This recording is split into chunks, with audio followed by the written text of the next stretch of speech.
اولا يعني راح ابلش من حيث ما انتهيت جنابك الكريم. الكوتا المسيحيه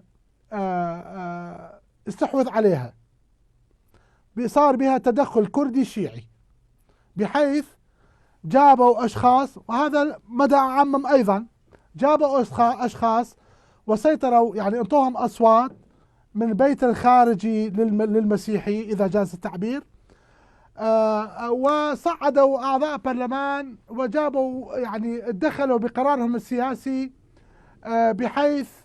بحيث تم مصادرة الصوت المسيحي في البرلمان الى حد كبير. هذا اولا.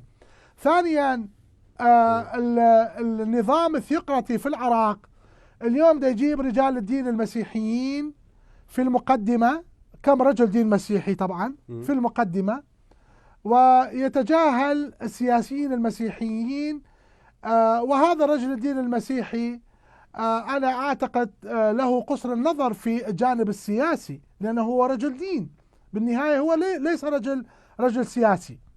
أيضا هذا بتعمد من أجل يعني تسويق مشهد عراقي برمته، وكأنه هو ديني، يعني هذا ما يراد له. واحنا ننكر، يعني نستنكر هذه السلوكيات حقيقة، ونطالب بعدم استخدام رجال الدين كسياسيين، لأنه احنا عندنا سياسيين، عندنا أحزاب السياسية وإلى آخره.